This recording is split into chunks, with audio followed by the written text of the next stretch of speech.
पिछले 3 लेक्चर जो हमने किए थे वो इस हवाले से थे कि साइंटिफिक डेवलपमेंट जो थी उसके ऊपर थे। तो पिछले क्लास में जो डिस्कशन चल रही थी वो ये था कि मज़हब और साइंस की जो आमेज़िश है उसका अगर कोई इम्कान है तो उसके क्या क्या इम्कानात हो सकते हैं।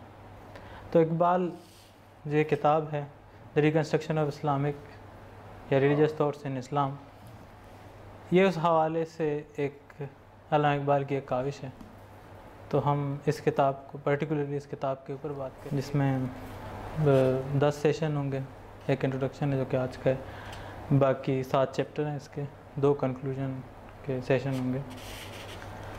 तो हम उसमें मतलब पर्टिकुलरली सिर्फ किताब पे ज़िक्र होगी, उस पर इकबाल की शायरी पे बिल्कुल ज़िक्र नहीं होगी, इसकी दूसरी नस्र में जितने भी हैं उन पे कोई बात नहीं होगी।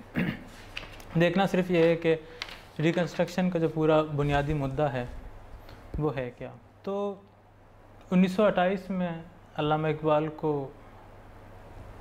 तजवीज़ हुई या उसको कहा गया कि इस मौजू पे चंद लेक्चर हों या इस तरह के हों, खुतबात हैं वो देने हैं। तो उन्होंने मैसूर, हैदराबाद, मद्रास और अलीगढ़ में मुस्लिम एसोसिएशन जो मद्रास मुस्लिम एसोसिएशन की तरफ से ये 7 लेक्चर दिए थे।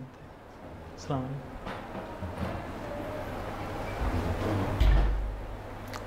बाद में 1930 में उन्होंने इसमें काफ़ी एडिशन किए हैं, फिर दोबारा उसको किताब की शक्ल में छापा है जो ये है हमारी किताब है।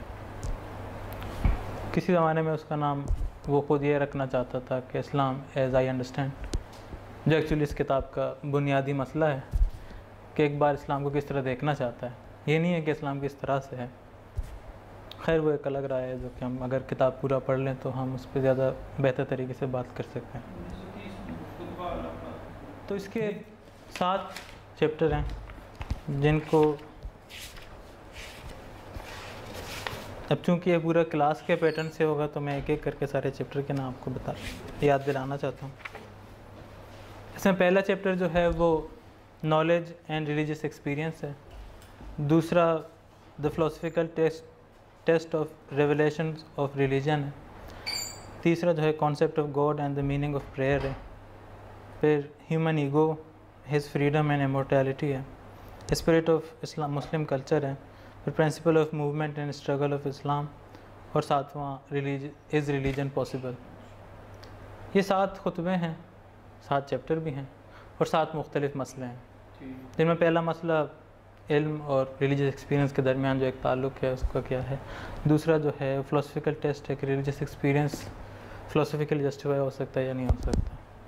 तीसरा वो जो एसेंस ऑफ प्रेयर है, नमाज या दुआ या ज़िक्र जैसे जो भी कह लो, वो है क्या कॉन्सेप्चुअली। तीसरा जो खुदी है या वजूद है या इंसान है जो फ़र्द है, उस फ़र्द को इस पूरे एक इंडक्टिव सिस्टम के अंदर कैसे देखा जाना चाहिए। चौथा है 5वां जो है वो स्पिरिट ऑफ मुस्लिम कल्चर है, जो कि मुस्लिम कल्चर असल में है क्या, और इसका ताल्लुक़ सैयद आमिर से काफ़ी ज़्यादा है। छठा जो है वो principal of movement the struggle of इस्लाम है कि जो इस्लामिक तहरीक है। जो 7वां है सबसे दिलचस्प है इस मामले में, बल्कि छठा ज़्यादा बेहतर है हमें, इज़ रिलीजन पॉसिबल कि इस सिस्टम के अंदर इस साइंटिफिक दौर में सारा कुछ हम रिलीजन को जस्ट छठा the principle of movement in the struggle of structure of Islam, 7वां रिलीजन के जो ऊपर है। तो आज जो जिस चीज़ मौजू पे या जिस चैप्टर पे बात करेंगे वो प्रीफेस है इसकी। आज इब्तिदाइया है। प्रीफेस में इकबाल ने ऑलमोस्ट अपना सारा थीसिस दिया है कि ये किताब है किस चीज़ पे और लिखा क्यों गया है और वो सारा मुद्दा क्या है।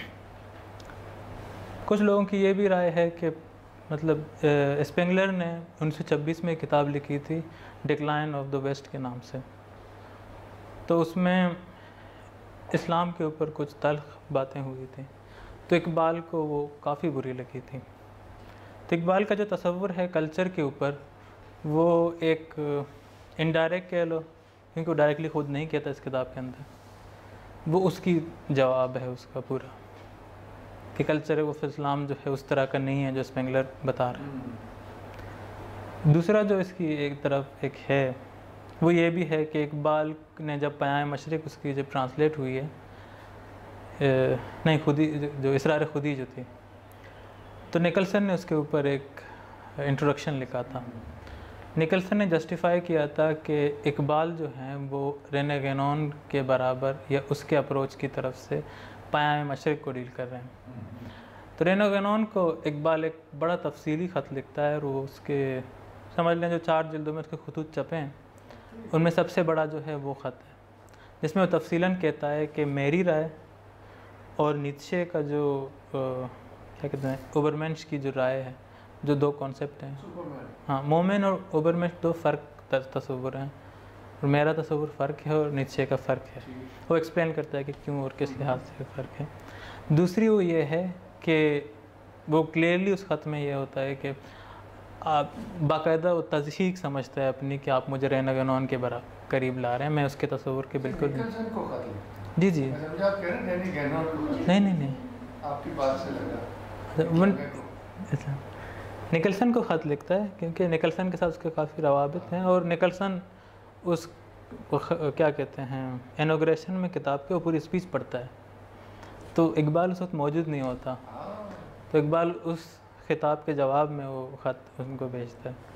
वो ख़त काफ़ी मशहूर ख़त है उसके इस तस्वुर के हवाले से, जो कि नीत्शे को भी काफ़ी एक्सप्लेन करता है कि इकबाल कहाँ पे और नीत्शे कहाँ पे।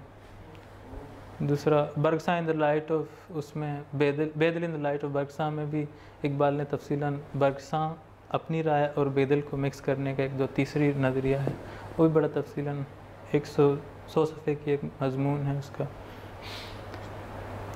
तो ये 3 हैं तस्वुर पीछे। मुमकिन है कि किताब इस पे हो, अब किताब हमने पढ़ी नहीं है तो कुछ भी हो सकता है। हाँ ऐसे इसका उसूली तौर पे तरीका ये है, अभी तो प्रीफेस है तो इसलिए मतलब माफ़ी है फ़िलहाल, मगर जो अगली क्लास होगी वो वेडनेसडे को होगी तो उसमें पहला चैप्टर आपने पहले से पढ़ के आना है। वो उसका एक वेबसाइट अल्लामा इकबाल वालों ने वैसे ही बनाया हुआ है, इकबाल एकेडमी ने, allamaikbal.com के नाम से है। उसमें वो किताब पब्लिक मतलब वो अवेलेबल है। तो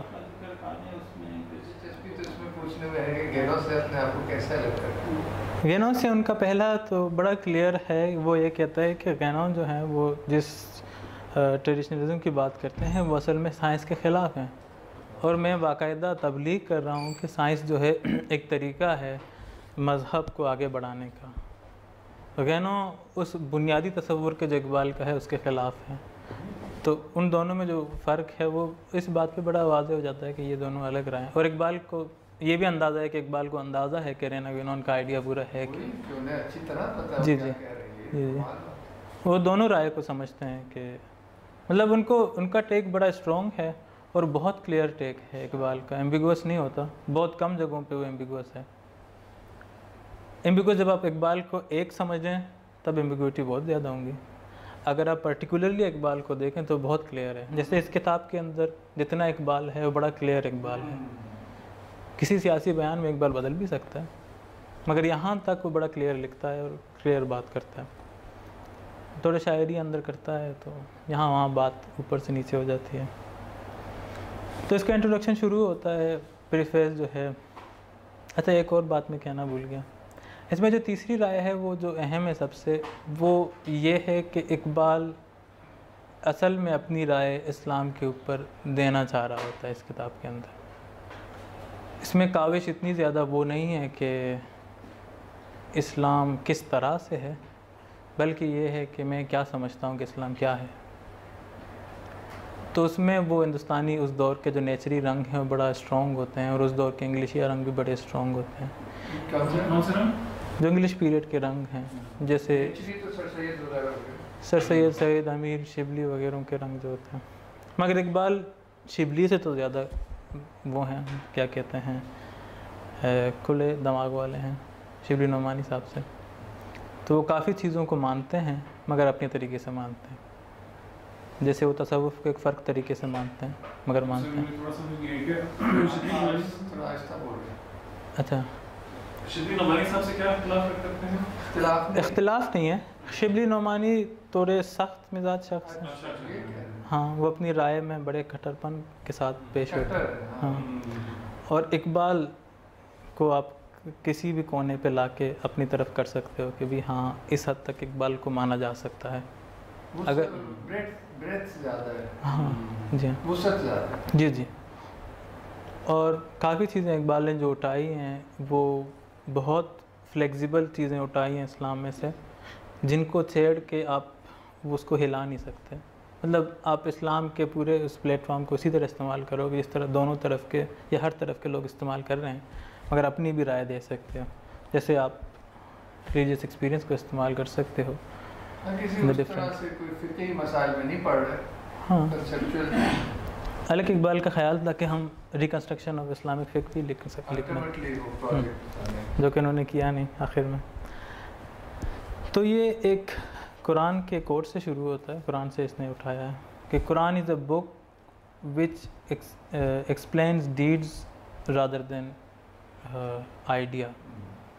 एक तस्वुर है जो इकबाल के ख्याल में महज वो लोग समझ सकते हैं जिसका रिलीजियस एक्सपीरियंस, इनर एक्सपीरियंस जो है वो उसके पास हो, वरना जो आजकल के जो मॉडर्न कॉन्क्रीट साइंस के लोग हैं उनको कभी समझ में नहीं आएगा कि यहाँ पे डीड और आइडिया की क्या डिफ्रेंशिएशन हो सकती है। अब ये एक बुनियादी मुद्दा है जहाँ पे इकबाल ने उस बेसिक आइडिया को लेके आना है कि रिलीजियस इनर एक्सपीरियंस जो है उसकी ज़रूरत क्या है साइंस के लिए, और कॉन्क्रीट नॉलेज जो है वो मज़हब के लिए क्यों ज़रूरी है। ये प्रोजेक्ट ये जी जी। तो उसमें आगे वो यही कहते हैं कि जो मॉडर्न मैन है वो इतना आदी हो चुका है एक कॉन्क्रीट वर्ल्ड के अंदर रह के चीज़ों को क्वांटिफाई करके समझने में कि उसके पूरे मैकेनिज़्म के अंदर जो रिलीजियस एक्सपीरियंस है या जो इनर एक्सपीरियंस जिसको कहता है या रिलीजियस फेथ जो है वो इलूसिव होती है, तो इसलिए वो उसको कभी इस्तेमाल नहीं करता, और उसको इस्तेमाल ना करने की वजह से वो उस पूरे कॉन्टेक्स्ट को समझ भी नहीं सकता। सूफिया ने, जो कि पुराने सूफिया थे, जो अच्छे सूफिया होते थे, उन्होंने इस पे काफ़ी मतलब काम किया है, और शुरू के सूफिया ने काफ़ी रिलीजियस एक्सपीरियंस के हवाले से उसको उसके पूरे आइडिया के रिलीजियस एक्सपीरियंस होती क्या है और उसके पूरे जुज़ियात क्या क्या हैं और उस तजुर्बे को कैसे एक्सप्लेन किया जाता है और कितना वसअत दी जा सकती है, वो शुरू के लोगों ने काफ़ी ज़्यादा किया है, और उसको वो एवोल्यूशनरी जो प्रोसेस है पूरी आइडिया की वो बहुत खूबसूरती से डेवलप हुई है। According to Iqbal. जी जी। तो यूँ अगर हम तारीख को लें कि, मगर यहाँ पे बात वो हो रही है जो लिखी गई हैं, जाहिर सी बात है, जो ज़ाती तजुर्बे हैं वो तो फ़र्क चीज़ है। मतलब अगर हम हसन बसरी से लेके आए हैं और इब्न अरबी से लेके आए हैं, अहमद सिरिंदी से आगे लेके जाएं, तो यहाँ पे एक चेन नज़र आता है पूरा, जिसमें लिखा जा रहा है और वो मज़ीद एक्सप्लेन करके लिखा जा रहा है। डेवलपमेंट सी होती है, जो अपने मुशाहिदात लिख रहे हैं, फिर उनको इरफान नज़री में मुख्तलिफ़ तरीक़ों से पेश कर रहे हैं, हर इस पर दलाइल पेश हो रहे हैं, और सारा कुछ एक बड़ा खुला सा आपको तनकीद भी नज़र आ रहा होता है मुख्तलिफ। लेकिन बाद के सूफिया जो हैं वो उस तरह हैं जिन्होंने महज मेथड को फॉलो करने की कोशिश की है, जो ऐसे, जी हाँ, जैसे मतलब बेतली मुर्शिद से बैठ गए कहीं पे, चिल्ला काटा, दम चुफ किया, ख़त्म हो गए। जो असल एसेंस है उस कल्चर की, जो उस पूरे एक्सपीरियंस को जो डेवलप करने की जिस चीज़ की ज़रूरत थी कि मौजूदा इल्म को आगे बढ़ाया जाए अपने तजुर्बात के ज़रिए से, तो मुशाहिदा सूफिया का जो भी है वो हो, और इल्म इस दुनिया का हो, जहाँ पे दोनों आपस में मिल के एक तीसरी चीज़ को जन्म देते हैं, जो एक इंटरमिंगल किस्म की एक नॉलेज होती है, जो कि बाद के सूफिया में जो मौजूदा इल्म है, जो इंसान जिसमें डेवलप कर रहा है, वो नहीं नज़र आता। महज एक मकामात की मुख्तलिफ़ बहसें नज़र आती हैं कि ये होता है, वो होता है। तो इकबाल को ज़ाती तौर पे मतलब इस प्रीफेस के अंदर उसको काफ़ी इस बात पे है कि जी जी कि वो ये नहीं कर सके हैं। तो यहाँ पे ये है कि इस कमी की वजह से क्योंकि जदीद साइंस और जदीद ह्यूमन नॉलेज जो है इस दुनिया के हवाले से काफ़ी डेवलप कर चुकी है, तो ये एक, और हमारे पास कोई और मेथड है भी नहीं, तो ये एक सूदमंद तरीका होगा कि हम एक साइंटिफिक मेथड को उठाएं और उसके अंदर पूरे रिलीजियस तजुर्बे को या सारा जो पूरा सिस्टम है उसको नए तरीके से एक्सप्लेन करने की कोशिश करें। ज़रूरत इस चीज़ की भी है कि मज़हब को फिज़ियोलॉजिकली लेस वायलेंट होना होगा और साइकोलॉजिकली उसको इतना सूटेबल होना होगा कि वो कम से कम कॉन्क्रीटनेस को जस्टिफाई कर सके और मान ले कि ये सिस्टम जो है जिस तरह है उस तरह सही है, और इसकी एक तौजीह भी मजहबी तौर पे हो कि किस तरह के बेहतर हो सकता है और नहीं हो सकता। तो ये पूरा उनका स्कीम है। और इस दौर में चूँकि जिस वक्त इकबाल ये किताब लिख रहे हैं उस वक्त आपको ये भी जहन में होना चाहिए कि हज़रत आइंस्टाइन अपना रिलेटिविटी का थ्योरी दे चुके हैं 1906 में या 5 में जिसमें, और इस दौरान वाइट हेड का एक बड़ा मशहूर किताब साइंस के ऊपर आता है जिसमें वो पर्सनल एक्सपीरियंस को डिनाई करता है कि वो कभी भी साइंटिफिक नहीं हो सकती। मतलब उसको आप फिजियोलॉजिकली डिफ़ाइन नहीं कर सकते। आप फिजियोलॉजी को फिजियोलॉजिकली डिफ़ाइन कर सकते हैं, जो कि थॉट एक्सपीरियंसेस हैं, जो मतलब आप सोच रहे हैं उसको कभी भी कोई फिजियोलॉजिकल डिफ़ाइन नहीं कर सकता। वो एक मुख्तलिफ़ किस्म की चीज़ है, वो क्वांटिफाई नहीं हो सकती। तो ये भी उस दौरान है। और उसी ज़माने में आइंस्टाइन के ही ऊपर एक जर्मन फ़िलासफ़र थे या फिज़िसिस्ट थे जिन्होंने आइंस्टाइन की थ्योरी को लेके एक मेटाफिज़िकल सिस्टम डेवलप करने की कोशिश की थी, तो वो भी इकबाल की नज़र से गुज़रा है। और स्पेंगलर का जो पूरा कल्चरल आइडिया है कि वेस्ट किस जगह से शुरू हुआ था और वो कहाँ पे आके पहुँचा है, तो इकबाल की राय में साइंस चूँकि अपने 19वीं सदी में अपने बुनियादी तमाम जो फाउंडेशंस हैं जितने भी हैं उसके वो तोड़ चुकी है और एक नए फाउंडेशन में नए तरीके से मटेरियलिज़म को एक्सप्लेन कर रही है।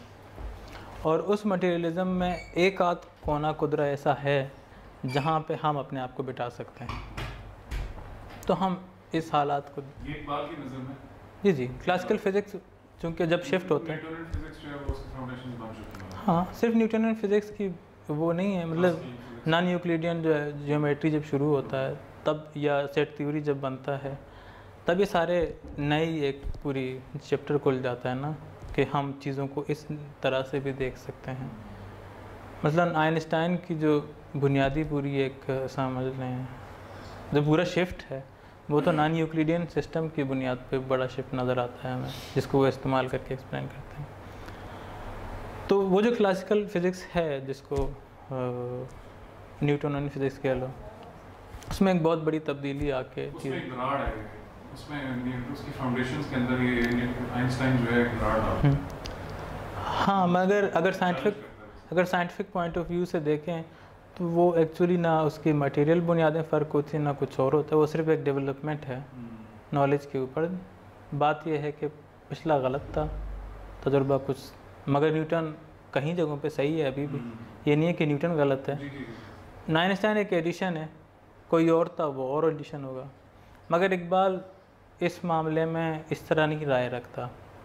इकबाल ये राय रखता है कि वो जो बुनियादी फ़िज़िक्स की जो आइडिया है मटेरियलिज़म के हवाले से, और वो किसी हद तक सही भी है, वो बदल जाता है। वो क्लासिकल फ़िज़िक्स का मटेरियलिज़म नहीं होता, वो एक फ़र्क तरीके का होता है जिसमें टाइम एंड स्पेस का जो कॉन्सेप्ट है वो पूरा फ़र्क है। वो अब उस तरह डेफिनेट किस्म का कॉन्सेप्ट नहीं है जिस तरह न्यूटनियन सिस्टम के अंदर था। अब वो 2 जहतों की बजाय 6 जहती हो जाता है, 4 जहती भी है।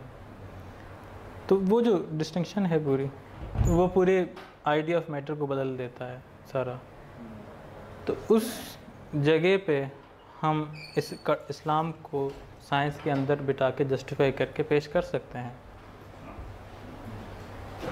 इस्लाम मतलब इकबाल का पूरा थीसिस है ही ये कि हम असल में इस्लाम को रिकन्स्ट्रक्ट इसलिए कर रहे हैं क्योंकि नॉलेज इंसान की है, किसी ग्रोह की नहीं है। तो नॉलेज जब डेवलप हो रही है तो उसको चाहिए कि साथ साथ हम भी अपने आप को उस रास्ते पे लेके जाएं जहाँ पे ये नज़र आता है, जहाँ पे डेवलपमेंट है। तो इसमें ये है जो इसका मशहूर सबसे दिलचस्प है वो ये कि our duty is carefully to watch the progress of human thought and to maintain an independent critical attitude towards it. ये किताब पूरी एक अटेम्प्ट है इस्लामी तसव्वुर को या स्पिरिट को रिकन्स्ट्रक्ट करने की। तो देखते हैं किस हद तक ये रिकन्स्ट्रक्ट होती है। तो जब आप एक किताब पढ़ रहे हो तो मैं ज़ाती तौर पे चाहूँगा कि उस तरह पढ़ा जाए जिस तरह मैं पढ़ाना चाहता हूँ। तो इसमें जो कुछ चीज़ें हैं उन पे गौर करना है। उनमें पहली चीज़ ये है कि इकबाल कल्चर को कैसे लेता है, या जिसको वो स्पिरिट ऑफ इस्लाम कहता है, जो कल्चर उसको बार बार आके इस्तेमाल करता है, वो एक बड़ा उसका बुनियादी तसव्वुर है जिसके ऊपर वो इस्लाम को खड़ा कर रहा है। दूसरी चीज़ जो इसमें ख़ास एक अहम चीज़ है वो ये है कि जहाँ कहीं ये बहस आए कि फ़लाँ बहस जो है, जो आजकल साइंटिस्ट या मगरिब कह रही है कि हमने शुरू की है, ये तो असल में मुसलमानों ने की है और फ़लाँ बहस इससे बेहतर है, इस तरह के दलाइल को फजूल मान के रद्द कर देने चाहिए इस बहस के अंदर, क्योंकि उसकी कोई उस दलाइल की कोई ख़ास अहमियत नहीं है उन चीज़ों की। तीसरी यह है कि जिस पे सबसे आखिर में बात होगी, इज्तिहाद का तसव्वुर को इकबाल किस तरह देखता है, जो एक बुनियादी इकबाल का एक मसला है। चौथी उसका खुद ही का मसला है कि इंडिविजुअल आइडिया कैसा होता है। पांचवा और ये आखिरी है वो ये है कि इकबाल इस्लाम के अंदर इंडक्टिव सिस्टम को कैसे जस्टिफाई कर रहा है। इकबाल इसके अंदर बाकायदा ये मानता है कि इंडक्टिव सिस्टम जो है वो असल में वो चीज़ है जिसकी वजह से कुरान नाज़िल हुई है, और यही वो दलील है पैगंबर के तमाम तबलीग की, यही स्पिरिट ऑफ इस्लाम है और यही उस इल्म की बुनियाद है जो इंडक्शन जो है। अभी एक गौरतलब बात है, कोई इंडक्शन को कहाँ कहाँ और कैसे कैसे इस्तेमाल करता है। जी ये पांचवा था, अब तीसरा मुझे याद नहीं है। इज्तिहाद का जो, हाँ, इकबाल का एक जो पूरा इसको डेवलप करता है, जो इस्लाम में जहाँ चेंज लाने की जो एक अंसर है वो इज्तिहाद है। क्या आप इज्तिहाद को इस्तेमाल करें और अपनी राय को पूरे उसके अंदर बिठा दें, मगर क्या इज्तिहाद इस तरीके से मुमकिन है? ये वो सवाल है जो इकबाल। ये बात यह है कि जब अगले लेक्चर में होंगे तो उसमें आपने जो इसका पहला चैप्टर है जिसका नाम है नॉलेज एंड रिलीजियस एक्सपीरियंस, वो पढ़ के आना होगा, और इसमें जो जो कुछ समझ आए वो किसी जगह पर नोट करके और सारा कुछ। तो आज के लिए इतना ही है। ये मुसलमानों के कल्चर के बारे में होगा। इकबाल चाहता तो ये है कि एक्सप्लेन यूनिवर्सल रिलीजन को करे, मगर वो इस्तेमाल इस्लाम को करता है। वो जिस चीज़ को यूनिवर्सल रिलीजन कहता है वो इस्लामी है, तो उसका जो कल्चर है, जो सबसे बेहतर कल्चर है वो इस्लाम है, तो इसलिए वो कल्चर के दायरे में इस्लाम ही आता है और उसी को डिस्कस करता है। तो वो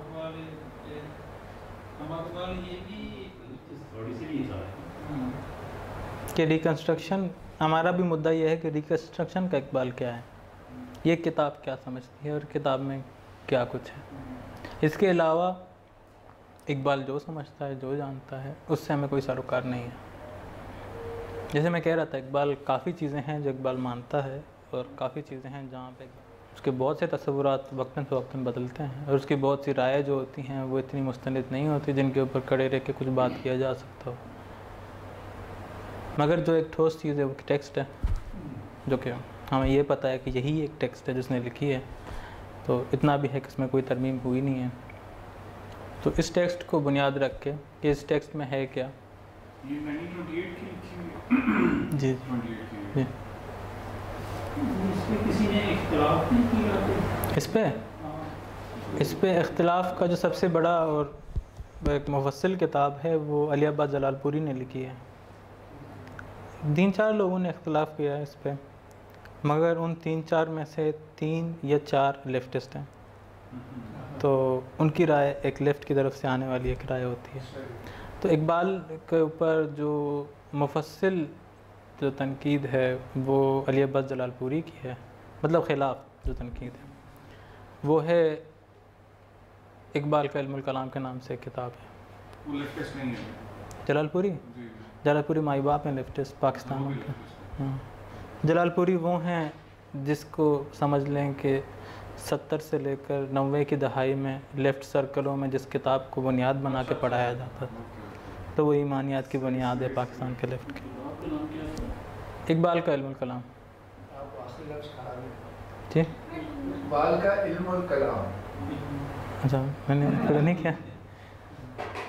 दूसरी जो इनके ऊपर एक है तनकीद, वो एक और लेफ्टिस्ट है, सिब्त हसन की है। सिब्त हसन, बहुत मशहूर। सिब्त हसन, मूसा से मार्क्स तक। जी जी, कराची वाले दानियाल वालों की जो किताब है। जी, ये सिब्ते हसन नाम था वैसे। उसका नाम नहीं, किताब का नहीं, शख्स का नाम सिब्त हसन। उसका नाम जी जी। तो सिब्त हसन साहब की एक किताब है नवीद फ़िक्र के नाम से, उसमें एक चैप्टर है सेकुलरिज्म, उसका नाम है। थियोक्रेसी या सेकुलरिज्म, दोनों में से थियोक्रेसी जो है वो जिन्ना पे है, जिसमें ये साबित करते हैं कि जिन्ना साहब जो हैं वो बिल्कुल थियोक्रेटिक नहीं है, जिस मुल्क को बनाना चाहते हैं वो इस तरह का नहीं है। सेकुलरिज्म जो है वो एक कम उबैश इकबाल के ऊपर है, और उसमें एक और चैप्टर भी है इकबाल के ऊपर बड़ा तफसीरन, और उसके इस बुनियादी मसले पे है। उसकी एक और किताब है पॉलिटिकल डेवलपमेंट्स इन पाकिस्तान के ऊपर है, फाउंडेशन ऑफ पॉलिटिक्स, इस तरह का। वो पाकिस्तान के बनने के ऊपर जितने आइडियल्स हैं तसव्वुर, उनको चैलेंज किया है उसने। 49 की छपी हुई किताब है। ऐसे काफ़ी चीज़ें हैं जो कि बाद में बहुत इतनी स्ट्रॉन्गली मानी गई हैं कि जो हिस्टोरिकली फैक्ट नहीं थे। तो उसने जब सिब्त हसन वगैरह उनसे देखे थे वो वाक़या, तो उसकी याददाश्त के ऊपर जो चीज़ें हैं वो उसके ऊपर एक किताब है। हमारा तो शायद मकसद इसको प्योरली फिलोसॉफिकली देखना है, कोई इकबाल की वो नहीं। हमारा यूँ समझ लें तरीका ये है कि हम कॉन्टेक्स्ट पे भी नहीं जाएंगे इस किताब के, अच्छा। हम इस किताब के रेफरेंसेस पे भी नहीं जाएंगे, हम सिर्फ इस पे जाएंगे कि जो ये किताब है इसमें दलील क्या है, ठीक। जो आर्गूमेंट है इसके। सही। हर चैप्टर उसूली तौर पर तो यह है कि आर्गूमेंट ही होनी चाहिए, तो उसमें कोई मुद्दा होगा जिस पर वो पेश कर रहा होगा वो चैप्टर। ये बड़ी बात है। तो नॉलेज एंड रिलीजियस आर्ग्यू के दरमियान जो एक आमाएंगी है, जो भी तसव्वुर है जो इकबाल पेश करना चाह रहा है, Excellent। वो तसव्वुर एज ए दलील क्या है, मतलब वो पूरी आर्गूमेंट है क्या, और क्या वो आर्गूमेंट कंसिस्टेंट है या नहीं है, वो एक अलग मसला है। मगर हमने समझना सिर्फ ये है कि वो आर्गूमेंट क्या है। बहुत अच्छा। हम सिर्फ इसको टेक्स्ट एज आर्गूमेंटेटिव टेक्स्ट पढ़ेंगे और ये मानेंगे कि ये आर्गूमेंट्स हैं 7 मुख्तलिफ, जिनको मिला के एक पूरा तसव्वुर बनता है। तो उसमें जितनी भी डिवीज़न है, आप सिर्फ ये गौर करना है कि बात क्या है और अहम बात क्या है, ये सिर्फ देखनी है इसमें। स्टडी सर्कल ही होगा, जी जी। Group study. हम इस पे भी बात नहीं करेंगे, हम सिर्फ इस टेक्स्ट पे रहेंगे और मज़ीद कोई बात नहीं करेंगे, क्योंकि इज्तिबा इस बात की है कि फिर मुझे इकबाल का एक माहिर होना होगा, जो कि मैं बिल्कुल नहीं हूँ। तो जो किया जा सकता है वो ये है कि एक टेक्स्ट हमारे हाथ में होगा, और इस टेक्स्ट को ये एक ऐसी ज़बान जो हम समझ सकते हैं, उसमें कुछ दलाइल होंगे, और वो दलाइल आम इंसानी ज़बान में लिखे होंगे। उनको कुछ डेफिनेशंस की बुनियाद पे एक्सप्लेन किया जाएगा और उन डेफिनेशंस को कोई रिलेशन दिया जाएगा। इसकी बुनियाद पे हम चेक करेंगे कि ये रिलेशन उस डेफिनेशन के साथ जस्टिफाई है या नहीं है। सिर्फ उन दलाइल की चेक करने का तरीका है, और इकबाल की ज़ात पे कोई बात नहीं होगी, उसकी अच्छाइयाँ उसकी बुराइयाँ कोई जिक्र नहीं होगा, और मैं उसकी अच्छाइयाँ और बुराइयाँ दोनों नहीं जानता। तो ना ही मैं उसका कोई ख़ास बड़ा तसव्वुर जानता हूँ, जितना जानता हूँ सिर्फ एम्बिगुअसली जानता हूँ, एक दूसरे से कॉन्ट्रडिक्टरी होंगे, तो इसलिए उसके ऊपर कोई बात नहीं है कि उनका सियासी तसव्वुर क्या था और फलां वगैरह। कितना फ़र्क है क्या? अगर हम बुनियादी तौर पे जेम्स को जानते हैं, विलियम जेम्स को, विलियम जेम्स का तसव्वुर ये है कि विलियम जेम्स एक प्रैग्मेटिक था, अमेरिकन, बड़ा मशहूर साइकोलॉजिस्ट भी है और समझ लें बिहेवियरिज्म की बुनियादी लोगों में से एक है, और वो बड़ा रेडिकल किस्म का मटेरियलिस्ट है। उसने काफ़ी चीज़ें उस मटेरियल आइडिया के ऊपर काफ़ी शिफ्ट की हैं। तो वो साइंटिस्ट है, साइंटिस्ट इस लिहाज से, मतलब यूँ समझ लें को साइंस के तसव्वुर को मानता है उस लिहाज से, और साइंस की हकीकत को भी मानता है कि साइंस इल्म सिर्फ एम्पेरिकल होती है। मगर उसमें जो उसकी राय है वो ये है कि तमाम मालूमात जो हमारे पास हैं वो सारे खारिजी नहीं हैं, कुछ हमारे दाखिली, मतलब इल्म जो है वो बिलीफ है, मुख्तलिफ बिलीफ के मजमूए में जो सबसे बेहतर बिलीफ होगा उसको हम इल्म कह सकते हैं, या जो बार बार टेस्ट करके प्रूव हो सकता होगा हम उसको इल्म कह सकते हैं। लेकिन बाकी बिलीफ को, बाकी एतक़ादात को आप महज ये कह के कि वो साइंस नहीं है इसलिए गलत है, ये एक बेकार सी बात है। तो उसमें कुछ बिलीफ ऐसे हैं जो इतनी वैसियत रखते हैं कि वो एक ख़ास फिज़िकल तसव्वुर को भी बदल सकते हैं, जिसमें से एक बड़ा विल टू बिलीव के अंदर उसका एक बड़ा दिलचस्प तसव्वुर है कि कॉन्फिडेंस जो है वो एक फ़ेथ है, हमारे अंदर है, लेकिन महज कॉन्फिडेंस की वजह से आप एक्सटर्नल तमाम जितने भी लवाज़मात चल रहे हैं आप उनको रद्द कर सकते हैं। तब कोई कभी कभी ये होता है कि किसी को कोई आता ही नहीं है, कुछ भी नहीं, कि भी ये कर ही नहीं सकता काम, तो महज उसकी खुद एतमादी होती है कि किसी तरीके से वो सीख लेते हैं वो काम, वरना खारिजी लवाज़मात इतने ख़ास पूरे नहीं होते उसके लिए। उसके बाद आप एक्सप्लेन करना चाहें तो एक्सप्लेन किए जा सकते हैं कि कैसे कैसे हुआ था, मगर उसमें ड्राइविंग फोर्स जो था वो कॉन्फिडेंस है। इस तरह विल जो है वो ना एक्सटर्नल है ना ही किसी खारिज से आया हुआ है, वो हमारे अंदर होता है और अंदर के बिलीव्स के दरमियान में एक जुड़ा हुआ चीज़ है। तो उस विल से काफ़ी हमारे आमाल बदल जाते हैं। अगर उस विल को निकाल दो, कोई काम करो फ़र्क किस्म का होगा, उस विल के साथ करो तो फ़र्क किस्म का होगा। तो फेथ जो है वो एक ख़ास बिलीफ है जिसको जेम्स बड़ा डिटेल के साथ विल टू बिलीव के अंदर मुफस्सल तरीके से एक्सप्लेन करता है, और वो ये मानता है कि साइंस जो ऑब्जेक्टिव है वो गलत नहीं है, मगर उसको इस कदर रिजिड भी नहीं होना चाहिए कि वो जो चीज़ें इंसानी तौर पे मानी जा रही हैं उनको क्यों रद्द करें। आप नहीं मान सकते ना माने, तो कोई और एक्सप्लेनेशन तो इसकी होनी चाहिए कि भी ये है तो सही, जब हो रहा है तो इसको होना चाहिए, मानना चाहिए।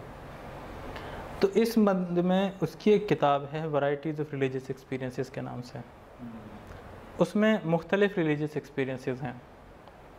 इसमें तो रिलीजियस एक्सपीरियंस को उस तरह डील नहीं किया गया है, वो 10 से 12 फ़र्क रिलीजियस एक्सपीरियंसेस हैं, जिसमें एक मिस्टिसिज्म भी है, जिसमें प्रॉफिटहुड भी है, जिसमें वही आगे रेवलेशन जो हो रही है वो एक मुख्तलिफ किस्म की एक्सपीरियंस है, मगर वो रिलीजियस है। नॉर्मल फेथ है वो एक फ़र्क रिलीजियस एक्सपीरियंस है, या मौजज़े हो गए, मिरेकल जितने भी हैं वो भी एक एक्सपीरियंस है। मतलब अगर किसी ने कहा है कि हुआ है तो आप क्यों रद्द कर रहे हैं उसे, तो कैसे हुआ है और सारा कुछ, और वो इस चीज़ को भी नहीं मानता कि वो जहनी कोई मसला है। वो ये कहता है कि जो रिलीजियस एक्सपीरियंस है वो एक्सपीरियंस है बाकायदा उसी तरीके से। और सबसे दिलचस्प उसकी जो है वो ये है कि अगर हम ये मानते हैं कि एक्सपीरियंस करने वाले को ऑब्जेक्टिवली कोई चीज़ लग रही है, कोई एक्सपीरियंस है, तो उसके लिए हमेशा एक्सपीरियंस होगी, जो उसके ऊपर बीत रही है वो एक्सपीरियंस काउंट होगी। तो रिलीजियस एक्सपीरियंस जो एक्सपीरियंस करने वाला है अगर उस पर बीत रही है तो उस पर बीत ही रही होगी, उसके लिए ऑब्जेक्टिव है। उसके लिए तो उतना ही ऑब्जेक्टिव जितना उसके लिए बाकी एक्सपीरियंसेस हैं। तो पहले चैप्टर के अंदर इकबाल उस फेथ को जस्टिफाई करते हैं शुरू में कि हाँ कि रिलीजन की बुनियाद फेथ है और इस फेथ के ऊपर पूरी रिलीजन चलती है। और कुरान में तमाम बुनियादी उसूल दिए गए हैं कि किस तरह जीना चाहिए और सारा एक सब के अंदर। वो खैर हम पहला चैप्टर जब पढ़ेंगे तो उसमें वो बड़ा क्लियर चैप्टर है, इसमें कोई मुश्किल चीज़ें नहीं हैं, बहुत आसान किताब है और बड़ी सादा सी किताब है। कोई उर्दू पकड़ के नहीं, अगर मुश्किल है तो कोई उर्दू इसकी पकड़ लें, क्योंकि उसके इंग्लिश थोड़ी टेक्निकल सिस्टम उसके फ़र्क हैं, वो जो स्ट्रक्चर है सेंटेंस का। हाँ काफ़ी तर्जुमा, एक तो वही इशरत ने की है, वो बड़ी सादा सी तर्जुमा है, मतलब वो सही तर्जुमा है एक अच्छा। उसमें उर्दू का जो स्टाइल है उर्दू के स्टाइल में रखा गया, इंग्लिश वाले स्टाइल में नहीं है। उसमें काफ़ी ये जुमले हैं वो हज़्फ़ कर देता है, ये जो कह रहा होता है वो नहीं कहता उस चीज़ को। तो वही इशरत जो है वो उसको सीधा सीधा करके लिखते हैं उर्दू में, तो बड़ा सादा सा बन जाता है, एक आसान सा। मगर अगर आराम से पढ़ें तो मतलब ईजी सी चीज़ है, बड़ी सिंपल है। तो पहले चैप्टर में तो, और इस पे विलियम जेम्स का बहुत बड़ा छाप है इकबाल के ऊपर, और इतना बड़ा है कि आप इसको यूँ समझ लें कि इस्लाम की जेम्सियन इंटरप्रिटेशन भी मान सकते हैं, मगर वो बाकायदा इस्लामी बुनियादों के ऊपर है। अगर आप जेम्स कभी मतलब वैराइटीज़ कभी पढ़ें तो उसमें काफ़ी बुनियादी चीज़ें हैं, मतलब मुझे ज़ाती तौर पर खैर जेम्स अच्छा लगता है। सारे साथ के साथ चारों जगहों पे दिए थे इसने, साथ के साथ मेरे ख्याल से इसने चारों जगहों पे दिए थे। एक अलीगढ़ में दिए थे, मैसूर में भी दिए थे, हैदराबाद में दिए थे और मद्रास में दिए थे। मद्रास मुस्लिम एसोसिएशन के, ये तो पहले बताया था ना, तो अच्छा मैं समझा आप इसके अलावा कोई देखिए नहीं, ये इन चारों जगहों पे हुए थे। इसके प्रीफेस में ही है। हाँ, वो सिर्फ तारीख नहीं बताता बाकी, क्योंकि उसके लिए इतनी, वो 1929 में इसको 30 में लिख रहा है वॉल्व। तो किताब से यानी कि वो फिर जो इकबाल के बाद 8 साल नहीं, 8 साल अंदर ये 28 की है ना? नहीं 30 की है। ये 30 में कैम्ब्रिज में जब ये पूरा लेक्चर देता है तो उस वक्त इसको फिर मुरतब करके इंग्लिश में छापता है। इसकी जी इसकी एक किताब है इक्तिसादियात के नाम से, वो उसकी सियासी और जो लीगल उसूल हैं उसके ऊपर है। वो बात की किताब है मेरे जहाँ तक मुझे याद है, हिस्ट्री रिफ्लेक्शन के नाम से इसकी एक है, जिसमें उसके मुख्तलिफ वो चीज़ें हैं जो इकट्ठी की गई हैं। और कौन से नसर है, इसने दयाल सिंह कॉलेज में भी काम किया था, तो उसकी निसाब इसने लिखी हैं, 6ठी से लेकर 10वीं तक की उर्दू की किताबें हैं, फ़ारसी उर्दू की, वो भी मिल जाती हैं। और इंटर और में मतलब फर्स्ट या सेकेंड ईयर के जो हैं वो फ़ारसी की किताबें भी, ज़ाहिर सी बात है अभी नहीं पढ़ाई जाती, अभी तो बिल्कुल नहीं है, मगर ये है कि इसने लिखी हैं वो हैं, और ये आलिम है फ़ारसी के, तो वो किताब काफ़ी दीदनी होंगी अगर मिलें, मगर किताब इंटरनेट में मिल जाती हैं, इकबाल एकेडमी के, तो वो हैं।